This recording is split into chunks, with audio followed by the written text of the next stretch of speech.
بسم الله الرحمن الرحيم. الحمد لله والصلاة والسلام على أشرف الأنبياء وخاتم النبيين نبينا محمد وآل آله وأصحابه ومن تبعهم بإحسان إلى يوم الدين. Assalamu alaikum wa rahmatullahi wa barakatuh.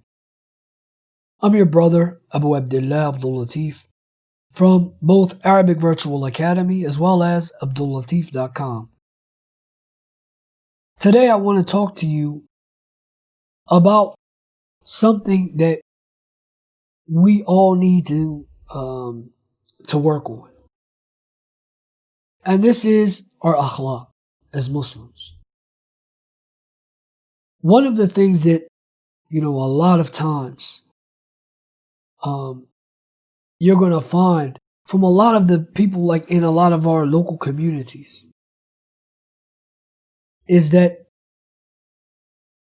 who they were is who they are. Who they were yesterday before they became Muslim is who they are now.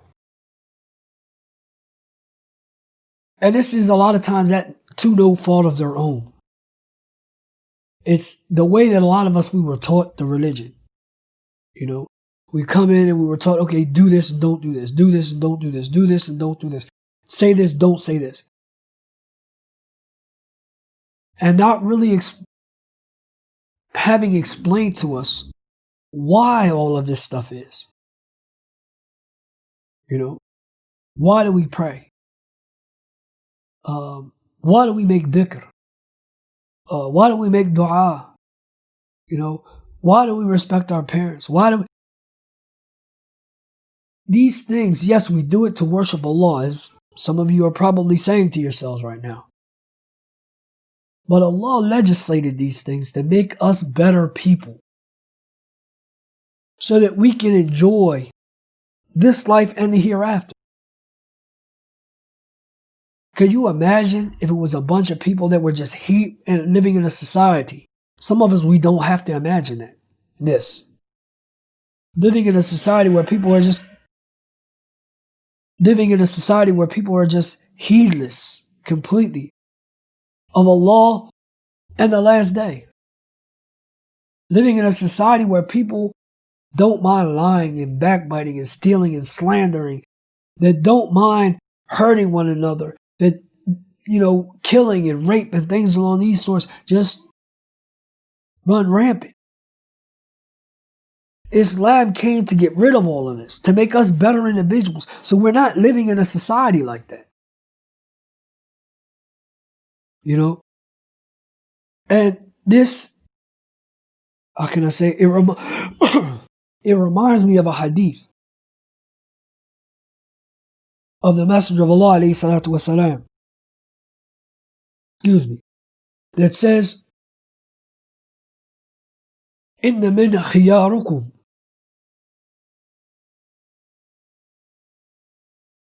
إن من خياركم أحسنكم أخلاقا. I'm going to say it again for you slowly, because this is something that's very small, you can memorize it. إن من خياركم أحسنكم أخلاقا. That verily, from the best of you are the best of you when it comes to akhlaq, or their mannerisms.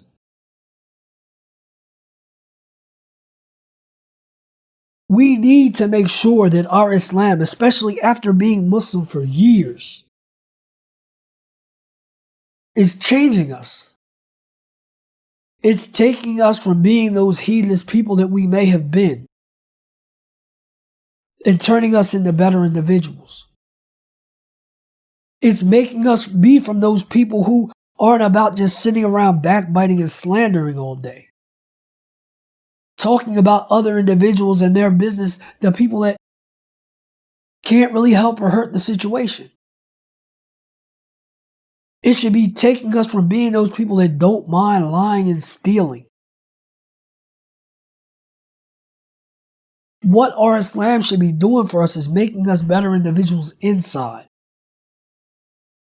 It should be working on our hearts so that People see our Islam before they hear it.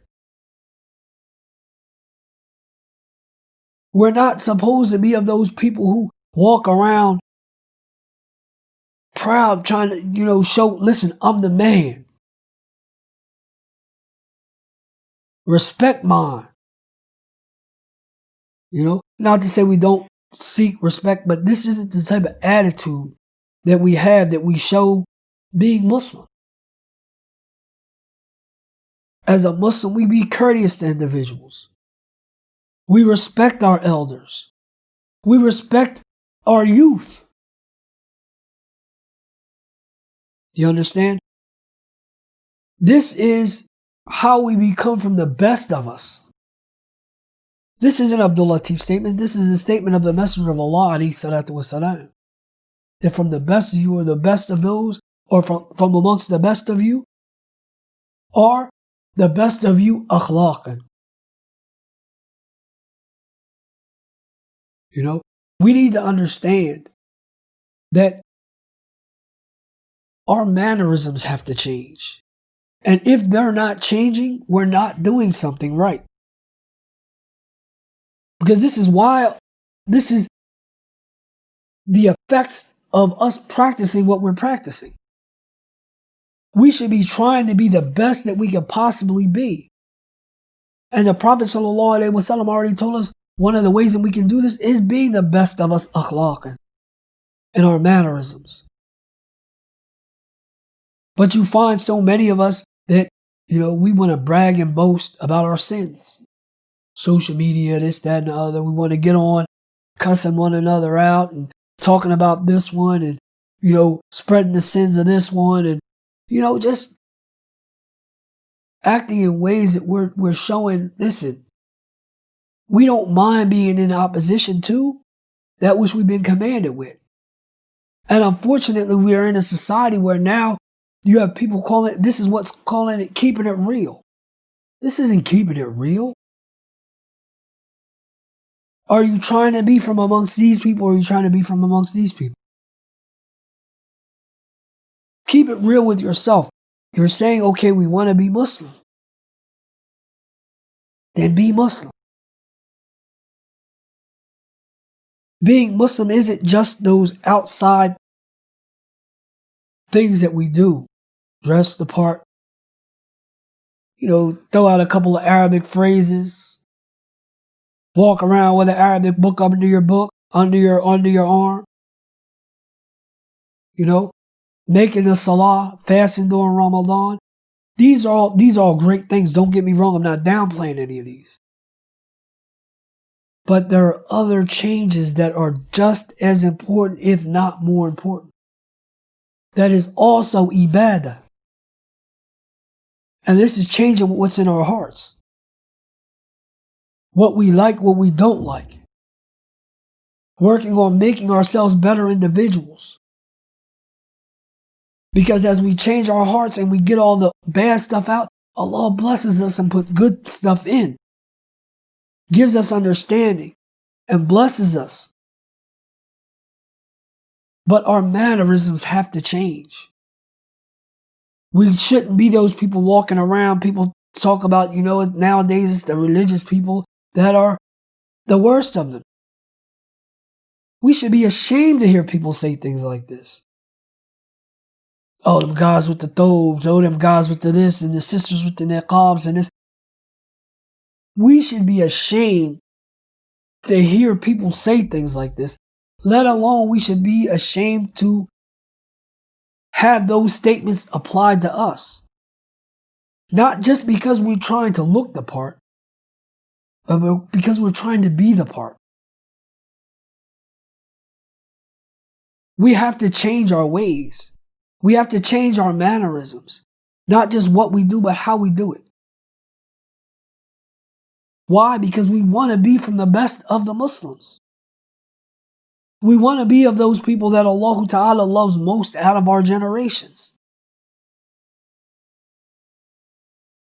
One of the ways that we can do this is to be of those who are best in their mannerisms. But even if this isn't our goal to be the best, This is what Islam came to do. It came to make us better individuals. So we have to remember, we can't keep going on the way we're doing it. Not only is it bad dawah, when we're talking about trying to call others and bring others to what we're upon, come on, do like me, be like me. Not only is it bad because you have, even if we're not telling people be like us, people are watching to see what are the changes that are being made inside of us. How many of us became Muslim because of what we saw from the Muslims? Or even how many of us started looking at Islam because of what we saw from the Muslims? All of the good mannerisms. People were nice and smiling to one another, taking care of one another and caring about one another. Now you look around and everybody's cursing at one another and this one's not good enough and he's horrible and she's horrible and they're bad people and this, that. That thing that attracted a lot of us is the exact opposite of what we're doing and who we are nowadays. If we find this to be true, we need to make changes. We can't keep going on like this. Because if we do, we're going to run other people away from Islam. And this is the opposite of what we're supposed to be doing. We're supposed to be calling them to it. As well, we're going to continue not practicing that which Allah Ta'ala has commanded us to practice. Because our akhlaq is from our ibadah, which is from our deeds, from our religion, or our way of life. So may Allah Ta'ala guide us to being of those people who take notice to what we're doing and how we're doing it. And live by the way of life, not just parts of it, but in its totality to the best of our abilities that He has commanded us to live. And to follow the way of the Messenger of Allah alayhi salatu wasalam, and how he carried himself. So that we can be of those people who gain Allah's pleasure Yawm al-Qiyamah. Ameen, ameen, Allahumma ameen. Subhanaka Allahumma wa bihamdik wa ashhadu an la ilaha illa ant wa astaghfiruka wa atubu ilayk. Wassalamu alaikum wa rahmatullahi wa barakatuh.